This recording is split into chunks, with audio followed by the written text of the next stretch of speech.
Hi this is Jagriti and I hope you all must be doing really good and well in your lives और सबकी preparation अच्छी खासी और मस्त चल रही होगी। So as IPS PO pre का फर्स्ट डे का एग्जामिनेशन हो चुका है और अब बाकी के 2 एग्जामिनेशंस बचे हुए 2 दिन के एग्जाम्स। तो आई होप कि जिनके भी फर्स्ट डे पे एग्जाम होगा वो अच्छा रहा होगा और जिनके भी आने वाले दिनों में एग्जाम्स हैं IPS PO प्री का पेपर है वो वेल प्रिपेयर्ड होंगे। So all the best to them. Well मैं तो ना ही SBI PO और ना ही IPS PO का फॉर्म भरा था, तो मैंने तो दोनों एग्जाम्स नहीं दिए, बट नेवर माइंड, हर बार अलग प्लान्स होते हैं नो। सो कोई नहीं, बट अभी जो रिसेंट नोटिफिकेशन है वो है LICAAO का। Yes, as you must all be knowing कि LICAAO का नोटिफिकेशन फाइनली आउट हो चुका है और I was literally waiting for this notification. जब से मुझे इसके बारे में पता चला है कि LICAAO नाम की कोई चीज़ होती है और इस बार इसके चांसेस हैं आने के इस साल, तो आई was literally waiting for this since April में। बट फिर लगा कि फिर ये न्यूज़ में आया कि इस साल के लास्ट में देखने को मिलेगा नोटिफिकेशन, तो फिर मुझे लगा कि अभी क्या ही करूँ वेट करके, अभी वेट करने का कोई फ़ायदा नहीं है। बट सरप्राइजिंगली नोटिफिकेशन अभी ही आउट हो गई, so I am happy. But the saddest part is that कि नोटिफिकेशन बस 350 वैकेंसीज़ के लिए आई हैं और वो भी जर्नलिस्ट पोस्ट के लिए तो और भी कम है। तो जस्ट कोई बात नहीं, इंश्योरेंस सेक्टर की नोटिफिकेशन है तो इसमें तो वैसे भी थोड़े कम वैकेंसीज ही आते हैं, सो नेवर माइंड, देखा जाएगा। तो वेल भले ही वैकेंसीज कम हैं but I am planning to fill this form and appear in the examination of LICAAO। एक तो ये मेरा पहला इंश्योरेंस सेक्टर का कोई भी एग्जामिनेशन होगा, तो मैं देखना चाहती हूँ कि मेरा एक्सपीरियंस कैसा रहेगा।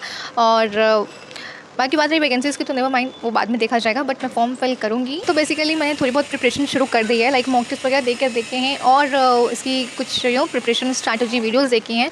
तो मॉक्स और उन वीडियोज़ के थ्रू ये जानने को मिला कि इसका जो लेवल है वो RRB PO के लेवल का रहता है। मतलब मेरे एक्सपीरियंस में जहाँ तक मैंने देखा एनालाइज किया चीज़ों को, वो RRB PO का लेवल का होता है, या मान लो SBI क्लरिकल लेवल का होता है, बस शायद उससे थोड़ा सा नीचे, लेकिन बहुत ज़्यादा टफ भी नहीं होता है। अगर आप RRB PO या SBI क्लर्क की तैयारी कर रहे हो तो आप इस एग्ज़ामिनेशन के लिए जा सकते हो।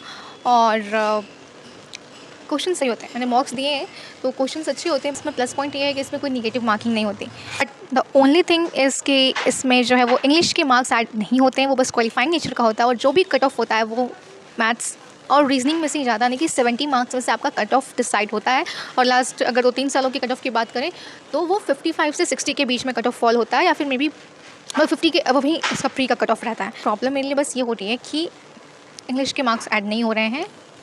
तो इंग्लिश सही है थोड़ा मेरा, मतलब इतना भी सही नहीं है, बट येस मैं इसमें अगर ऐसा एग्ज़ाम आए तो मैं 25 के अराउंड स्कोर कर सकती हूँ, जो कि मेरी काफ़ी कट ऑफ क्लियर करने में, बैंकिंग के जो नॉर्मल एग्जाम्स होते हैं उनका कट ऑफ क्लियर करने में काफ़ी हेल्प करता है। बट क्योंकि यहाँ पे इंग्लिश ऐड नहीं हो रहा है तो मेन फोकस क्वांट्स और रीजनिंग पे होता है, क्योंकि कट ऑफ उसी में से डिसाइड होनी है। और मेरे साथ प्रॉब्लम ये है कि रीजनिंग तो हो जाएगा कि क्वांट में मेरी अभी कुछ खास नहीं हुई है, जिसकी वजह से मैं मेरे अटेम्प्ट्स हाई नहीं जा पाते और मार्क्स थोड़े पीछे ही रह जाते हैं। हालांकि मैं और अटेम्प्ट कर सकती हूँ, बट क्योंकि स्पीड सही नहीं आ पाती नहीं यार, तो मार्क्स भी उतने कुछ खास नहीं आ पाते। तो मुझे बस इस पॉइंट पे काम करने की ज़रूरत है, क्योंकि यहीं पे मैं लैग कर रही हूँ। और क्योंकि इंग्लिश तो ऐड होगा नहीं तो कट ऑफ जो भी है यहीं से, तो यहाँ से ज़्यादा नंबर लाने पड़ेंगे, यहाँ से ज़्यादा स्कोरिंग करनी पड़ेगी ताकि कट ऑफ क्लियर हो सके, अच्छे मार्क्स आ सके। और मैथ्स रीजनिंग मिला के एटलीस्ट 60 तो करना ही है, ताकि अगर कुछ थोड़ा इधर उधर भी हो तो एटलीस्ट 55 में स्कोर कर सकूँ।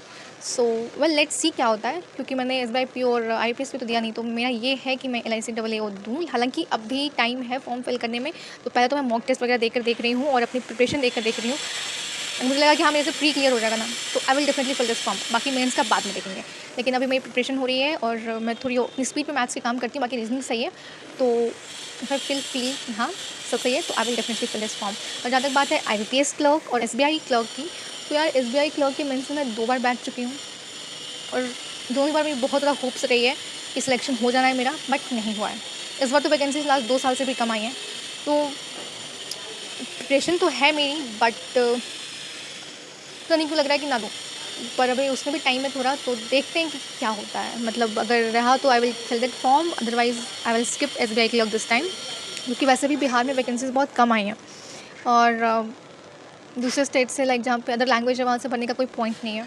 और IBPS क्लर्क के लिए भी मैं सोच रही हूँ, तो उसका I will fill that form. हालांकि बिहार में उसकी भी वैकेंसीज काफ़ी कम है, बट फिर भी I will fill that form. So that's all about my planning right now. देखते हैं आने वाले टाइम में क्या होता है। I will keep updating you. So इस वीडियो के लिए बस इतना ही, मिलते हैं अगले वीडियो में। And do let me know in the comments कि are you going to fill LICAAO form this time और not. See you the next one.